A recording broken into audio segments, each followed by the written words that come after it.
Take it off.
We're going full kawaii mode tonight. No, just kidding. But, sumimasen. Oh my goodness. Alright, we're gonna see we're gonna see how tonight goes. We loved it. Anyways, hello all you BC WrestlePod nerds out there, and welcome to the 3.0, 4.0. I don't remember what version we're running anymore, BC WrestlePod, but welcome to BC WrestlePod 2026, y'all, and welcome to the, I would say first review, but technically this is the second, because my first review was on Thursday with progress. But welcome to the first official Stardom review of 2026. The Oedo Bites are back in full effect, and it's not just me this time. I have an actual panel that is here. Mikey has friends. For real. What the? I see how it is. How dare they? No, in all honesty, though, it's not a BC WrestlePod review. It's somebody is having technology issues. Usually it's me. But it's not me this time. I'm really happy for that. No. At least right now. So I'm praying to the wrestling gods that we can get through this without having an issue. But I am Mikey, also known as El Jefe. And, you know, I am leading the Oedo Bites tonight to get us through Stardom Dream Queendom. More on that in a little bit. But I am joined, of course, by Harabozilla JVL, who is very kawaii tonight.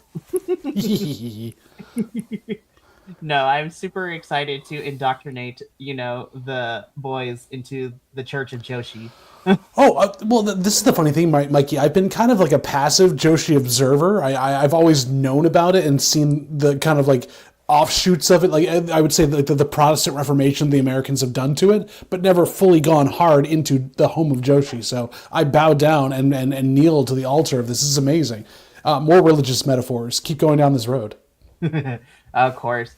And then at some point within this review, hopefully let the Joshi wrestling gods allow him to. Jesse is also hopefully going to be here, so that's his. You missed his name. His name tonight was Braun Stroganoff. Yeah, Braun Stroganoff, aka Jesse. Hopefully, will be popping in.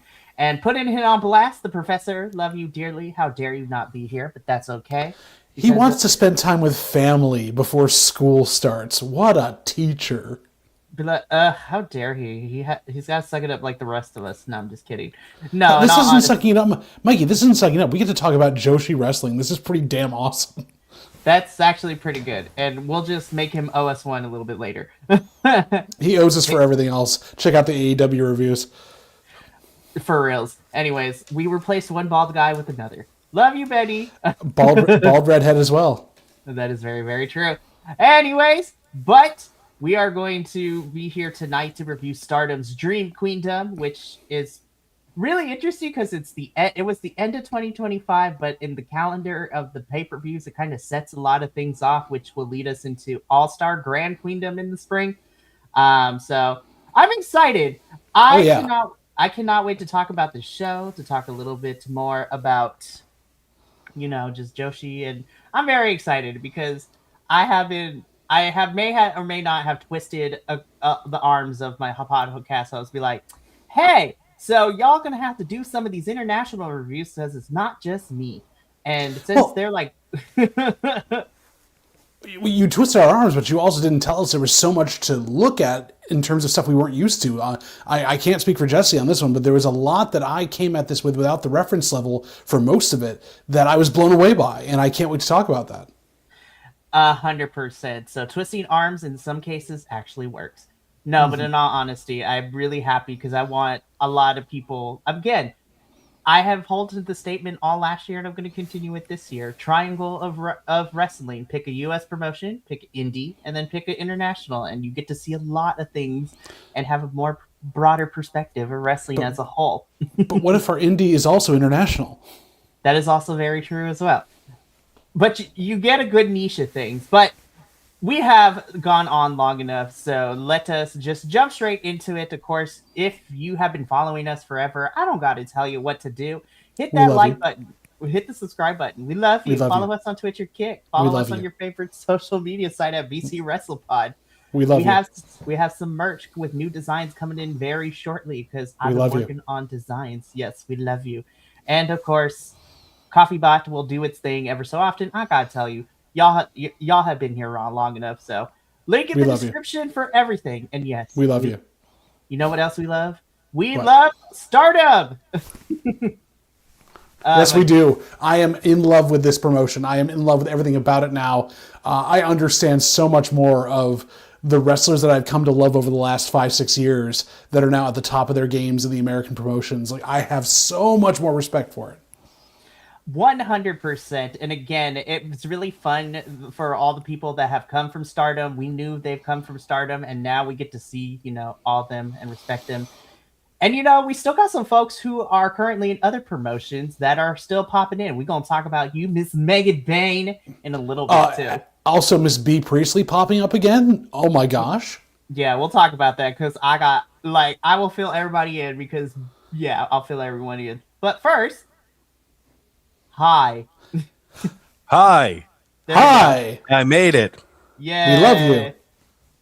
All right, you're coming in great. So, of course, rounding out our... We love you. Rounding out we love you. Would you stop it? I love you. You're cheating on me. No, I'm just kidding. No, we love you. We cannot say those things. Anyways, rounding out our trio tonight is Mr. Braun Stroganoff himself, Jesse, who I'm very excited to also indoctrinate into the Church of Joshi. So, yeah. The Kool-Aid was delicious. Yes. I was just like... He's sipping it right now. And it should be kicking in 5... No, the weird part is he's in the magic forest, so it wouldn't be that out of place. Enjoy the mushrooms. Okay, where did I come in on? Are we still doing intro or what's going on? Intro just ended. Intro just ended because... We love you. Shut up! All right, let's get this going because we're going to be here for a little bit. So we're going to talk about Dream Queendom. Again, I am super excited to talk about this with these two, especially because one of them has no context, one of them understands a little bit more, and I am indoctrinating everyone into the international brands this year. So this should be fun. So we're going to start off by talking briefly about our pre-show match because yes, there was a pre-show in this 5-hour long show, which was held by like when we got halfway through the card, we had like a 20-minute break. Also, I need to figure out how we get these trading cards for Stardom too. That's a thing that I want to start collecting now. I was like, they got idol cards now. What the heck? Well, as opposed to like the magazines they all do every year as well, and a bunch of other stuff. This is it's fantastic. But we're gonna start things off with our pre-show match, which was a very fun tag team match. I'm gonna just boot you out, I swear. No, it's happening in the text thread too. No. Hi, this is what you get. Okay, we're 10 minutes in now. This is gonna be a bitch to edit. Anyway, we love you. We're gonna start things off on a pre-show match. We have Emma Shima and Kikyo Furusawa taking on Ankanai and Mato Hamabe. See? Try again. What was that name? There was a lot of ha's in there. All right, I can do this. So, pre-show match. Emma Maishima and Kikyo Furusawa taking on Ann Kanaya and Matoi Hamabe. Now that I'm not laughing every other syllable. I want to put a disclaimer here. I'm going to do my best. So that is all I can do. So this is our pre-show match. And again, just like its brother company of New Japan, we usually tend to get opening matches with up-and-coming Stardom talent or New Japan talent. New Japan calls them the Young Lions. These are the future stars of Stardom. And I have to say, even for the future girls who are looking to be in this business, in this company, when they are fully ready to debut, these girls hit hard. And I'm going to be repeating this the whole entire time. So I need people to understand this. Like, if you watch nothing but American wrestling, AEW, WWE, your ring is usually more bouncy for it. So there's a little bit more leave when impact happens on the mat. That is not the case for Stardom because these things are stiff. And especially because half the time, a lot of these shows are in sumo wrestling halls. So the floorboards that they use are not your typical, wrestling style mats. So you hear and feel every impact. So especially now it makes a lot of sense why after matches they give those packs to all of the girls. All the ice packs everywhere, yeah. Everywhere. And it's just like, it's fantastic. But yeah, again, this was a kind of, I want to say, this was our pre-show match. This was, a showcase of the future stars of Stardom. JVL, again, going into this, a lot of these folks are newer to us. But what did you think about this opening pre-show match? Well, first off, hearing the commentary, Jesse, I don't know if when you picked this up on it, that like how green these girls really were. Like, third, fourth match they've had in the company, really over in their careers. And I was blown away by the intensity they were taking it out on each other with, to the point where like this set the tone for the rest of the evening where like there are no punches pulled. These are tough, tough women. 100%. And again, it didn't seem like they were super green. I mean, they could have fooled me, but no. Yeah. The announcer kept saying they were, rookies, like true rookies, and I was incredibly impressed. They, didn't show any kind of greenness to me. I've watched, wrestlers with 5, 7, 10 years of experience not work nearly as well as the four of these women did. And something that I had forgotten about in this match made me realize it was not only the mats themselves are stiff, but they work very, very snug. Mm-hmm. But this match itself, I don't understand why it was on the pre-show. And I guess as I watch this more, I'll understand better. But this could have been on the regular card. This was amazing. I will also say this reminded me of like, oh, that's right. In Joshi wrestling, the missile drop kick is not only ubiquitous to everybody, but it's damn near impossible to get up from because it's so hard. And every time I saw a drop kick happen throughout the show, I'm like, I'm like, oh yeah, my back. But it would be Emma Maishima and Kikyo Furusawa who do pick up the victory. And then we get the official 5-minute long intro showcasing everything we're getting. You gotta love Japanese wrestling because Wrestle Kingdom did this too. It's pomp and circumstance, and this year has been a big year anyways. But I will say the thing for the end of this too, Jesse. Did you notice at the end of this, like every match you got that time to breathe afterwards, to see the Yeah. emotion on the wrestler's face, see how devastated they actually are for when the selling in this makes it all you just get so much more sucked in than you would with a typical storyline. I mean, I'll talk more about just my first impressions of Stardom once we get to like the third or fourth match or so. But I really did enjoy after the match. There was, actually either most time it was a celebration or a mutual show of respect. There wasn't like trying to force a storyline in here that didn't fit or trying to add some cheese or some hamming it up that we didn't really need. I'm on a food theme apparently. No, and it really it treated it more like an athletic showing, which is what it really is. This style versus the American style wrestling, which is less athleticism, more stage combat with bad acting in there. And as a fan of it, I feel like I've earned the right to say that. Yes. So, again, I'm looking forward to, because each match is just going to get crazier and better, and oh man, it's going to be so much fun to talk about. Looking forward to all of it. So again, we get like a long intro, pomp and circumstance, highlighting what to expect. And then we get the quote unquote main card officially started with our first main card, but second match for us watching it. And my God, talk about out the gate. So this was just a standard tag team match, right? So we had kind of faction on faction warfare, so to speak. You have, on looking at the picture here, on the left, you have God's Eye being represented by Shuri and Tomoka Inaba. So Shuri would have a very busy week ahead of her. Oh my God. Oh yeah. And tune in next Monday for that review to see how busy she really was. Yeah, she worked Korakuen Hall like right after this. I can't even believe that. After this, she worked the whole New Year's strew of Korakuen Hall shows for Stardom, and then decided to go wrestle in the Tokyo Dome. So why not? Why not, right? So again, God's Eye, which is Shuri and Tomoka Inaba, taking on Neo Genesis, which is being represented by Azumi and Starlight Kid, who I love wholeheartedly. Again, commentary putting over Starlight Kid as one of the only masked Joshi stars in Stardom, like ever. Which I love that. Well, who's not a Gaijin? Because we had a Gaijin, wrestler later on. Yes, we're going to talk about her in the Rumble, because that match was off the chain. And it was also the better multi-person match that we saw in the last week. Anyways, but more on that later. But yeah, my God. I was like, this is the first official match, and this is like, bell rang and go. Well, and also, nonstop. I had familiarity with Azumi from her stints over in ROH and AEW. She'd come over, so I knew what I was expecting there. This was ridiculous and not worked like a normal tag match either. Like, yes, there were tags in and out, but really it was two singles matches that just kept like changing dance partners. It was crazy. It was almost like a tornado tag with a perfunctory tag in there when they fell.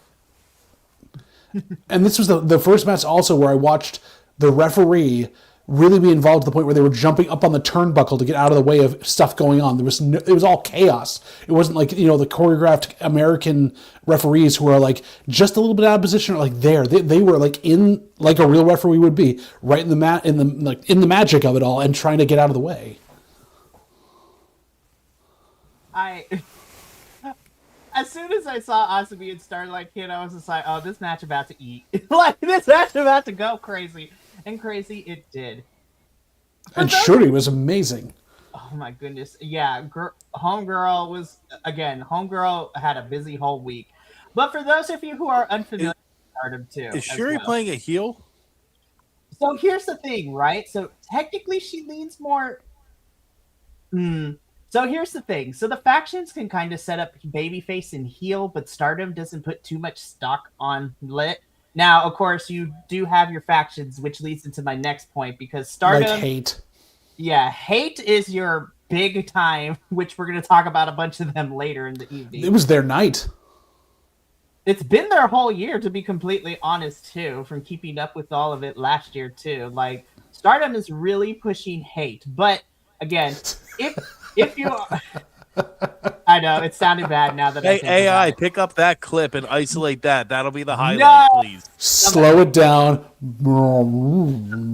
Hate. Anywho, but if for those of you who are unfamiliar with We love you. Stardom has most of their talent to be involved in one of the 7 factions. Originally, back in the day, it was only 5, but now there are 7, and there are still some girls in Stardom who are unaffiliated, but we might be seeing that change in 2026. And also, jumping ship to other factions is not brand new for Stardom either, because we have seen members change into different factions, betray others. Like it is a it's a lovely telenovela. But we have 7 factions. We have Stars, Neo Genesis, Empress Nexus V, which is a mouthful to say, Hate, Mi Vida Loca. I'm just like, there is a lot. There are 7 factions, and we love it. Celestial Angels. Yeah, Cosmic Angels is crazy. It's just like, and each of those factions is like made up of different talent that represent different things. Like Cosmic Angels are like your big time baby faces, and like the ones they're like the company girls, and then Hate is your big heel group. Empress Nexus B. Yeah, go ahead. I was gonna say, like what wasn't Mina Shirakawa part of like the Celestial Angels, or was she part of like something else? And I know Mariah May was with her in that or something.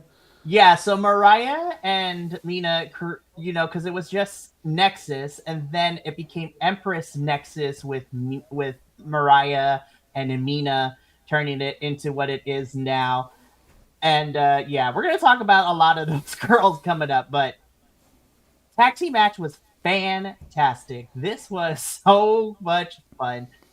Of course, Azumi and Starlight Kid would pick up the victory here, and this would not be the last. Hard For fought. real. They did not make it easy for those 2 to win. The amount of like 2.999 kickouts this entire night was crazy. I'm just like, all right. I was like, this is gonna be it. This is gonna be interesting. So, oh man, but Starlight Kid, we're gonna talk about you a little bit later because I'm like, oh boy, here we go. We're setting up our spring stuff. Can we also have a shout out to Azmi's gear, which is clearly Buzz Lightyear inspired? Mm-hmm. Oh, well, including her glowing jacket she came in with. Oh, so good. I love the presentation of these outfits. Again, when we get to the main event, you're gonna get one of these. Like, ooh, presentation is important, and I love the fashion choices here. Alrighty, strap in because this is gonna be a mouthful. Oh, but wait, before we even get to this, Jesse, I have to ask you this, because I noticed this starting in this match and then going through the rest. Once a contender or someone was done with their match, they were back out at ringside in like hoodies and stuff, adding to the atmosphere, banging on the mats, getting the crowd involved, but also every once in a while they would like get up to like further something, or they would catch all the people flying out of the ring. Did you see like everyone else that like had finished their match was sticking around the whole show?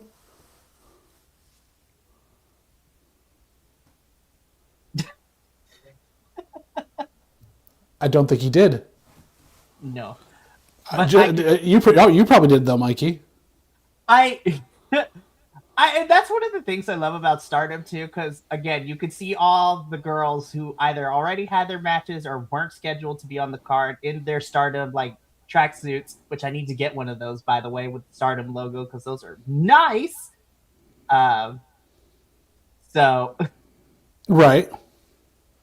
I love it because they catch the girls, because there is like little to no space between the ring and the barricades, which the barricade. Oh, well, and then the chairs too. Later on in the evening too. But it caught my eye that it was like, you're part of this company. You're working here. You're not done for the night.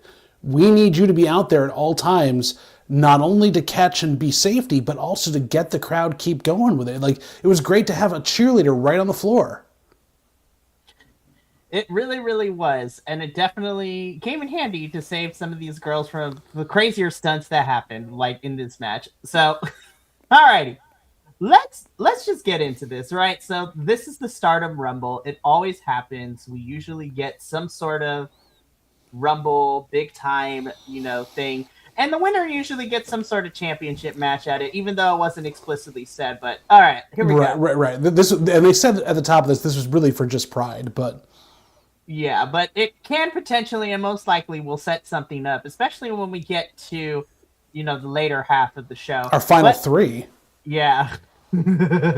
So in the Stardom Rumble, all right, bear with me because it's going to be a mouthful. So here we go. So in the Stardom Rumble, we had a lot of people. So in this match, we had in the Stardom Rumble, it was Yusuke Akaiwa, Huria Hime, Yuna Mizumori, Waka Tsukiyama, Saki Kashima, Rion, these one-syllable ones are bitty, Rana Yagami, CMLL's Olympia, looking all jacked, which I love. I was like, oh, yes, I forgot she's on excursion here in Japan. Let's go. Well, and I remember seeing her in CMLL with the AEW show, and I was like, ooh, I know who this is. She had some fun moments. This whole match, we'll get into these moments. This whole entire match was the line of Boston Crab. Yeah, so we will get into that. But so yeah, Olympia Momokoga, Miyu Amasaki, Mei Sera, Lady C, Koguma, Kyoka Kotatsu, Hina, Fugeki and Death, which we love. Oh my god. I love Fugeki and Death. We're going to talk about them. The Gaijin B. Priestley, which made my heart super, super happy. Oh my god. Azusa Inaba, Amy Sori, and of course, Akira Kurogane, and ultimately our winner, Miss Rina, as well. Whew, I got through that as best as I could. This match was so much fun, and I'm like, I need all Rumbles to be like this. Rumbles all need to be like this with ridiculousness. It was insane. Well, it had the stipulations both of pinning, submitting, and also going over the top rope. Mm-hmm. You had the Tokyo Towers, Lady C. Where the hell did she come from? She was amazing. So good. And then you had Blair. It wasn't Blair Davenport. They said on commentary, someone who's broken free of the shell of Blair Davenport, B. Priestley, is back with us.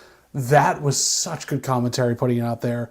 Olympia was all over the match. She was trying to temper her style a bit to the Japanese style and doing really well with it. But there were a couple miscues she had. But her flipping the entire line over into a Boston Crab line where she almost tapped out 9 competitors. Like, well, this was so good. And my little heart, the comedy wrestling of the Death character was insane. Fugeki is so over with the Stardom crowd. They love every time she does it. And every time it got interrupted, you heard the crowd just boo. They booed Rina. Or sorry, Hina. They booed Hina. Uh-huh. Because it's just like, no, Fugeki. I don't know if it would ever work. But like, well, Olympia got booed for kicking her and stopping her charge every time. Again, Stardom is riddled in like idol chant and idol culture too, because we also had the bear too.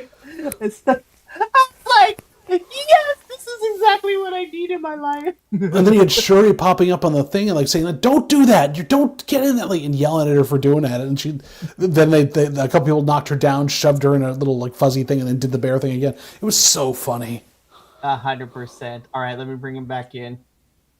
Hi, Mr. Stroganoff. Now coming to us from a different location. Hi, I'm trying. I don't know what's going on. It's okay.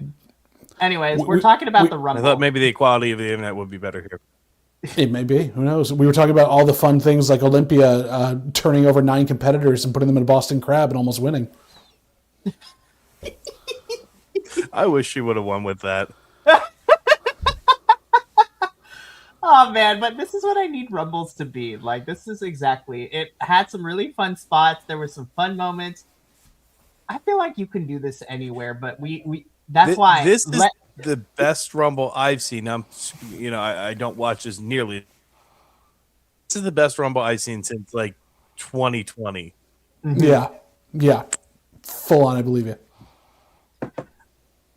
This was just so much fun. And like I said before, Rina does end up picking up the victory here. We're going to talk about Rina a little bit later. But, guys, I need everybody to prepare themselves. Because I was like, oh, this Rumble was fun. This was really, really cool.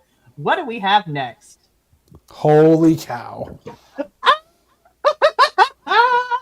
So this had a bunch of my faves, right? So this was just a straight up 4-on-4 match. This saw one of Stardom's newest factions meet Vita Loca, which is the team of Bozilla, Itsuki Aoki, Rina Yamashita, who I love, GCW, I love her, and Suzu Suzuki taking on, for the most part, Empress Nexus V, which is the team of Hanako, Senna, Micah, and of course AEW's own the Mega Sith Megan Bayne. As soon as I saw Bozilla and Megan Bayne on opposite ends, I was like, "Oh, this about good." Well, and to describe their interactions in one move, it's the avalanche fall away slam off the top rope. Like how these two ginormous women beating the ever loving tar out of each other. I was a fan of Bozilla before. I'm a bigger fan of Bozilla now. For reals. And the fact that she's only been wrestling professionally for 2 years too, I'm like, she's gonna be so good. She's gonna be so good. Get more years on her. Like, Bring her into AEW to work with Megan. Seriously.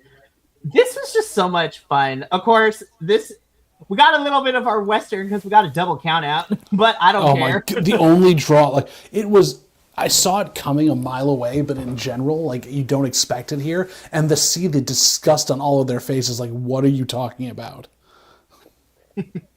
They're like, oh heck no. Oh yeah. So, but man, everyone got a chance to do some really fun stuff. Again, I'm biased. I love Megan. I love Miss Rina Yamashita. Not only is she a good wrestler, but again, she can take a punch. She could do a lot because she was involved in some death matches when she was here last year for GCW. She's also popped in and done some stuff with DDT as well, which is another promotion that is amazing. And we got to see some DDT shenanigans at Wrestle Kingdom this past weekend too. And Suzu Suzuki was ridiculous all over the place. She was taking every bump from everybody and just coming back for more, like Rhino. It was great. I was just like, I applaud these girls because, like, it's crazy out here. But again, double count out for this one. I'm sure we're probably going to see smaller stories or them running it back at some point throughout the year. Some minor interactions. You know, we got the Cinderella tournament coming up, so it is ridiculous. Maybe we see a Marina Shafir in the Megasys' corner as we're coming down up to that. Oh my gosh, Marina and Stardom would be so good. I mean, it wouldn't be the first time that we sent a AEW person over to do Stardom stuff for a little bit. I mean, we saw with Anna Jay last year in the tournament, which was a lot of fun to watch her do that as well. Willow Nightingale, like the world is coming together, and in 2026 we need that. So fantastic. I'm just admire it, Mikey. Admire it. I'm just like, I love wrestling, you guys, and this show reminds me. It was just like, again, it has been no secret to kind of get on my soapbox a little bit. It has been no secret that the last couple of months have been a struggle because everyone's schedules have been changing, mine included. So doing a lot of this, I'm like dragging through October, November, and into December. I was running on fumes. I was just like, we got to get through everything. I was hauling butt, and I was just like, why do I do this again? And then the last 2 weeks of not really just doing anything of watching all the wrestling I did, I'm like, oh, that's why. Never mind. There is a reason we do this. It truly, truly is. And I was just like, this show has been great. And we still got another half to go. So let's keep going here. Oh, man. So this next one's an interesting one, right? So it's not a debut, but it's a kind of re-debut. So this is, our Stardom girl who's been here for a little bit, Hazuki. And she is kind of like the mentor figure, kind of, to a re-debuting Fua-chan. So again, the backstory and commentary told us that Fua-chan is a internet celebrity of some sort. Yep. So I was just like, okay. So I was like, oh, this is going to be good. I didn't do too much. Go for it. How to do Logan Paul right? honestly, commentary said that there was some sort of scandal. I didn't dig too much into it, but Fuwa-chan, appeared in November, says that she's going to go away to do some things and to reflect. And then when she's ready, she will come back and not a debut, but a re-debut. And this is how it was. Fuwa-chan, you get claps. Like, girl, this was solid. And again, Hazuki is a very, very good opponent because she will take care of you. And again, commentary has made it known that, Hazuki is quote unquote training Fuwa-chan in the dojo as well. But this was so good. Fuwa-chan and those Shining Wizards, man. I was just like, yes! Oh, they were beautiful and so snug. I'm just like, I miss the Shining Wizard when it looks like this. Mm-hmm. I'm like, when it's actually deadly, like the move it should be. For real. So I was just like, I get, like, we don't want to, like, knee on head because that would not be fun for nobody. But I'm like, you got to sell it a little bit crazier. And well, every one of these women can sell even better. They bend all over the place. Like, it's just, they make it look like death itself has hit them. Oh, for sure. This was great. This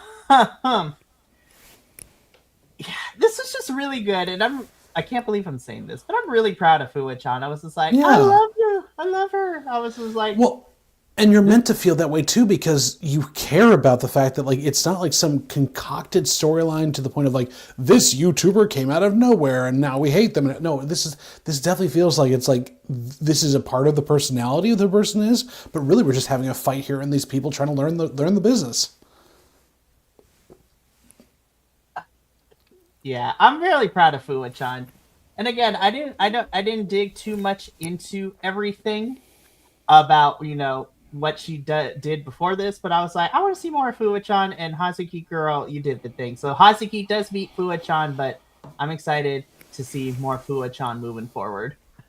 We all will. I cannot wait to see how she evolves. 100%. So after this is the moment where I'm going to stop and we're going to take a break because I forgot where in the show it actually happened, but they do let us know, be like, hey, here's some upcoming things that Stardom is going to be doing. Mm-hmm. And the big one is that American Dream is coming back during WrestleMania weekend. And I was just like, something good on WrestleMania weekend. There is so... Oh, don't get too excited because the collective has already started announcing stuff. And I was just like, all right, so Bloodsport, Joey Janela's Spring Break, there's a Progress show happening. Gringo Loco is just... Effie's Big Gay Brunch. Gringo Loco is having a specific like Lucha Libre like show. I was like, I was like, It's a very packed weekend. Yeah, so and just add Stardom into the mix with American Dream too. I was just like, oh my goodness. So this is gonna be a lot of fun. But they also announced that, for the next big event happening for Stardom is the Cinderella tournament, which is happening in March. So stay tuned for that information at the end of this show.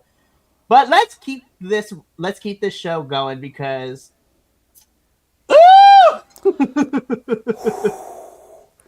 not only the match, but the aftermatch of this was intense. Like tens across the board. Like, and the story going into this is that Miss Steady has been on a kind of like a slump towards the end of 2025, and she needs to get back up there. And who better to do that than homegirl Natsupoi over here? I was just like, God, I was just like, see, we don't need matches to be made. We can have matches made outside championship bouts. I'm just especially when you have someone that's like trying to get their head right in the game. It's crazy. I'm just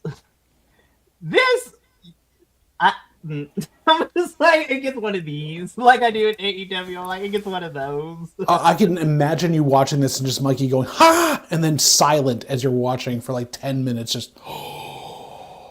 I honestly, the next couple matches, I have like very little notes because not to say the other matches I wasn't enthralled, but I was just like, I can't look away because I'm enthralled.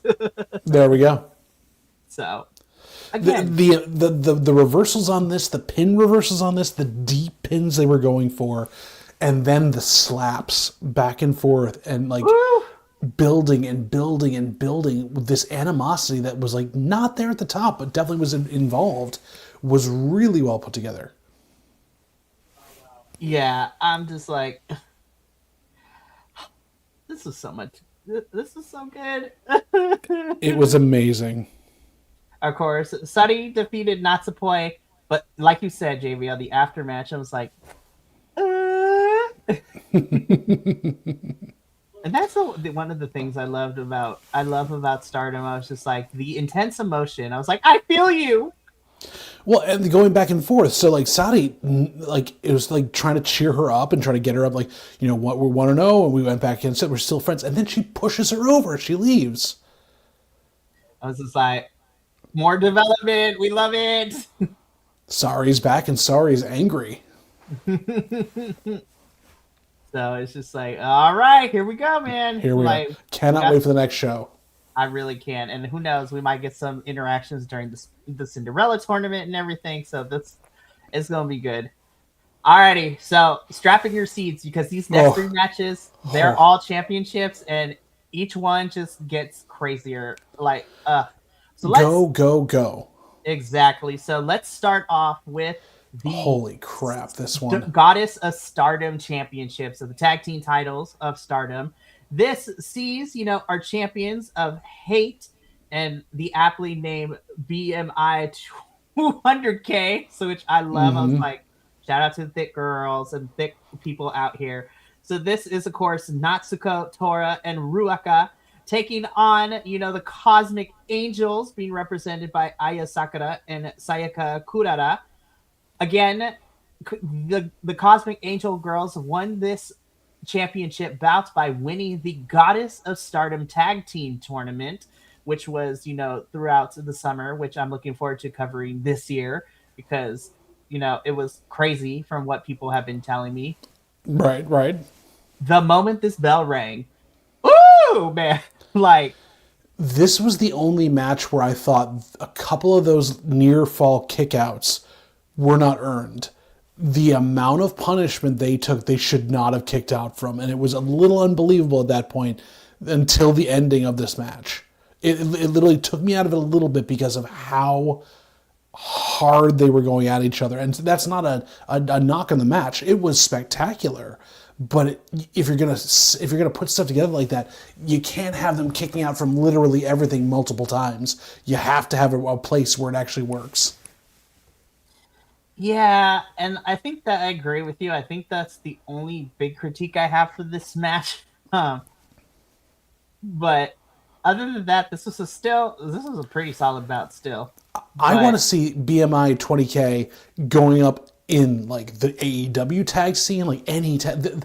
They are the dastardly blackhand version of the Bomb Angels, and they're ridiculous. Yeah, I don't know if it would ever happen, but I know she's in AEW and it hasn't been that long since she left Stardom, but I was just like, give me these girls versus the Timeless Love Bombs. Like, I was just like, there you go. Stardom girls working Stardom. Let's do it.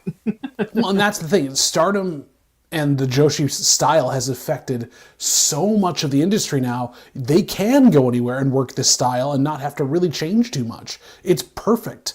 And we talk about how women in these other companies are doing so much more than the men with such little time. This is why. They're trained better, they sell better, and by God damn it, they hit hard. They really, really did. So, yeah, these girls were amazing. So, BMI picks up the win. Yeah, BMI picks up the win. Hate. This is not the only big victory for Hate this evening because we're going to continue with it. So they won everything. It was Hate's evening. It really, really was. And honestly, well, I'm gonna just let this picture be up here because when you talk about, listen, when I was getting the pictures for these cards like together, I was just like, my God, those traps and those lats. I was like, Miss Saya Ida, I did not know that was your game. I need you in a perfect world. You and Jordan Grace would have mixed it up in some capacity. Who is the true muscle muffin? Easily. Lord, but In our semi-main event, this is the Wonder of Stardom Championship, otherwise known as the White Belt, as the White Stardom gold. fans like to call it. So, challenger Saya Ida taking on the champion in Miss Konami. God, this man. Konami could not put her down. They couldn't get anywhere with it. And Ida was coming back and coming back and coming back. And it took a brutal hit at the end, and then that submission, and then she wouldn't let go. And you can see Ida in actual pain because she's holding her face stern, like, all right, break it. I tapped out, break it, because she's in extreme pain. Yeah, Konami did everything she could, and she had to pull everything to finally be able to keep Saya down. But Lord, Saya did not make it easy. Not at all. And she came back from a ton. She hulked up, took her to the limit, and nearly had this won. There was a brief moment I was just like, oh my gosh, there might be a chance that Saya might actually win this. But lo and behold, it would not be her night, because despite everything and a very solid back and forth, Konami would just inch out, being able to keep Saya down long enough to get that 3 count and to retain the Wonder of Stardom Championship. But I was surprised it was by submission and not by pin, because she had gotten a couple of those really tight pins on her a couple times. 100%. And for me personally, there's something, I don't want to, embarrassing might not be the correct word, but like losing to a tap out than a pin to me is like, as an ego, would hit me harder than a pin. Yeah, honestly. you had to give up. I was just like, had to give up. And man, just Saya sold that frustration and that bitterness and that sadness at the end. I was just like, girl, we were so close. She didn't believe it. It was quite amazing. It's so good. Also, shout out to Stardom. I also love like the after we get people on the microphone. Like, speaking of emotion, like the Cosmic Angel girls were crying. Yeah, they were. Like, oh my goodness. I was just like, don't, you're gonna start to make me cry. But if only I understood what you were saying. I was just like, Walker Stewart, I love you. You tried. He did. He really did. Shout out to Walker, though. I was like, this man is getting to do New Japan and Stardom, commentary. And I saw his picture. I was like, oh, he must be man is still in his 20s. I'm like, how? How'd you get this job? And can I join you? Like, yes, Monkey. Soon you will.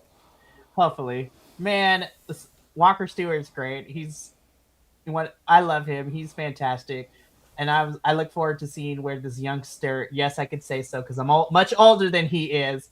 I can't wait to see where this youngster goes with this commentary because he's fun.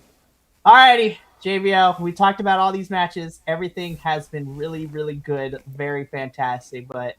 Oh my God. This is already on my matches to revisit for end of the year already because, Lord, yeah, Saya Kamitani is on a generational run right now. We're less than a week away from this, and this was last year technically. This was 2025. It was in that zone though. Had we known about this, it would have knocked some of our best picks off when we were doing our end of the year stuff. My God. Real. So, World of Stardom Championship, the red belt, the most coveted prize in Stardom.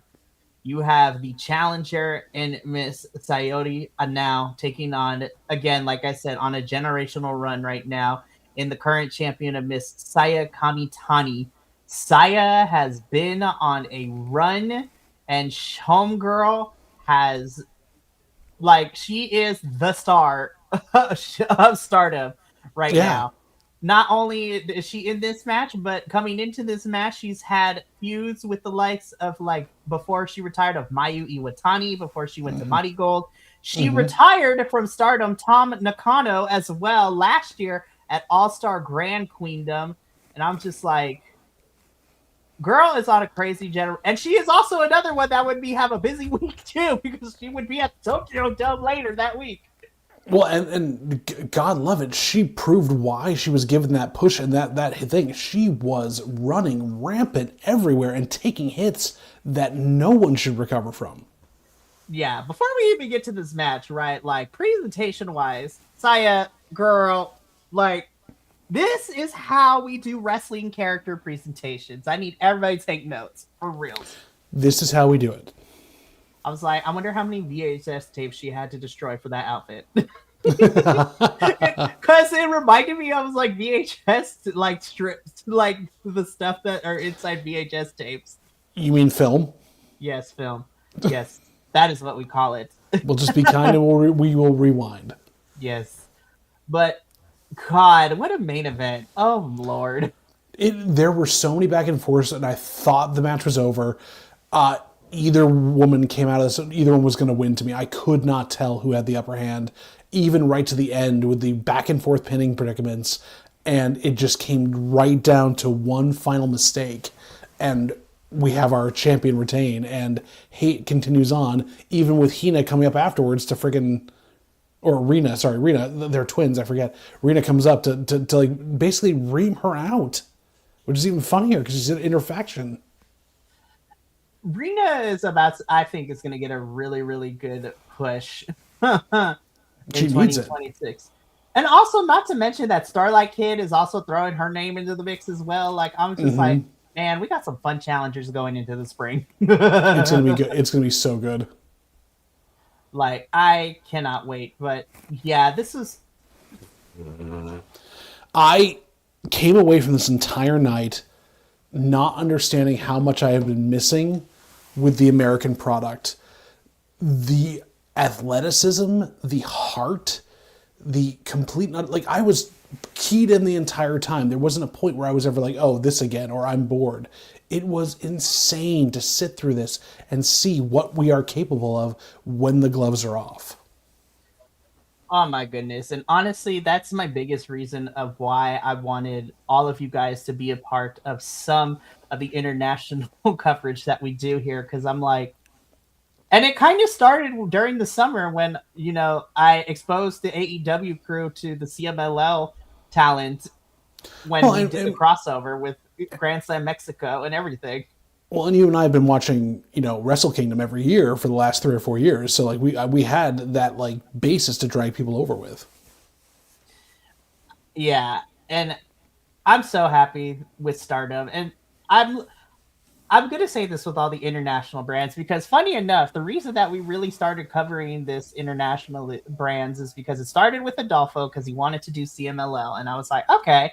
And then me and Adolfo and Will fell even more in love with Lucha Libre in Mexico.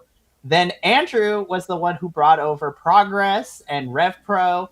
And of course, like you said, me and you like did Wrestle Kingdom last year and the year before that too, because we were keeping our eyes on New Japan. But yeah, the international roster for 2026 is crazy because Progress, Stardom, New Japan, CMLL, Maple Leaf Wrestling, Mystery Wrestling.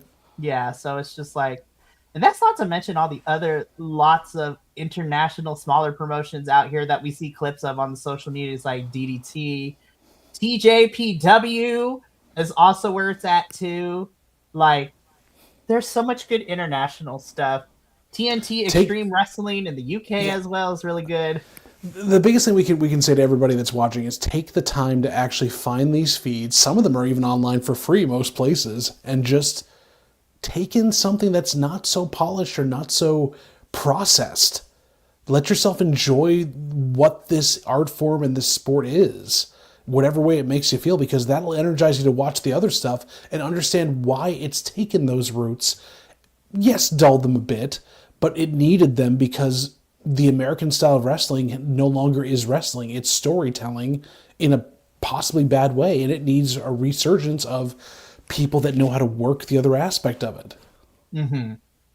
So, bottom line, go check out an international brand and fall in love with something. It's fantastic. And if you need recommendations, ping any one of us. We all watch them, we all enjoy them, and now we're bigger fans of them. For reals. So, that is it for us here at the Owedo Bites tonight. I am super excited. Now, unlike, you know, the US-based promotions where they have weekly televisions, we're going to be back every month or every other month with the big shows. So we will be back covering Stardom once again in March, middle of March, specifically, we will be back Monday. Let me get this date right because I actually have it written down. We will be back Monday, March 16th to talk about the Cinderella tournament for Stardom. So this is one of the yearly tournaments that Stardom does. Again, winner gets a championship match of their choosing. And usually this is where we get some really, really fun stuff because then the next big thing is All-Star Grand Queendom sometime in April or May, which is like the big spring show. We got lots of stuff for Stardom because this year we're covering the Cinderella tournament, All-Star Grand Queendom. The summer, we're looking at the 5-star GP, which is the Stardom version of the G1, the Goddess of Stardom tag team tournament. Like, there's just so much going on. Like, I cannot wait to be back here. But we will be back Monday, March 16th to cover the Cinderella tournament. But JVL and I will be back together, well, tomorrow for AEW, but also next Monday for New Japan as well to cover Wrestle Kingdom. I'm super excited. We just talked about that. It's going to be so much fun. Well, yeah, and just kind of spoiler alert, 2 of the girls who were part of this show would both be heading to the Tokyo Dome. So Shuri and Saya Kamitani would be heading to the Tokyo Dome, and one of them would be walking out as double champion because it was a title match for the IWGP Women's Championship and the New Japan Strong Women's Championship. So tune in Monday to hear about that match and who ended up walking out as the victor, as well as what the rest of us thought about the Wrestle Kingdom 20 and how many tears we shed watching that hour-long goodbye to Hiroshi Tanahashi, because my God. They say that the platform he was riding on is still trying to get out of Kurikan Hall. Amazing. So that is going to be us on Monday, which I'm excited because it's going to be myself, JVL, Benny, and surprisingly, Minnie is going to be there as well as he signed up to cover New Japan, which I'm excited. I was just like, yes, indoctrinate him into other things.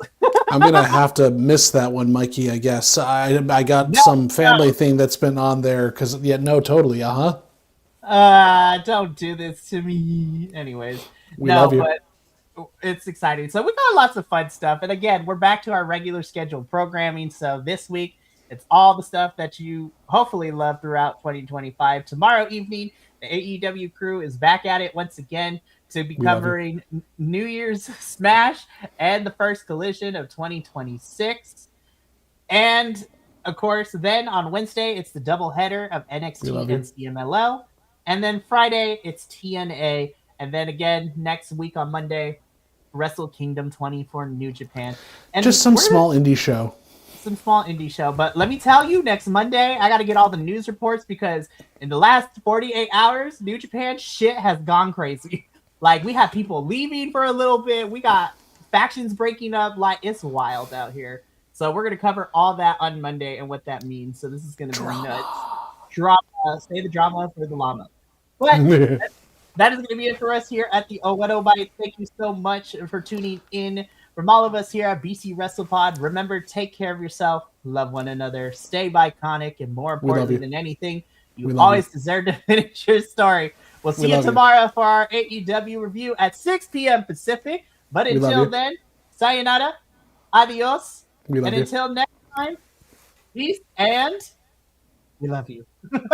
Catch you tomorrow.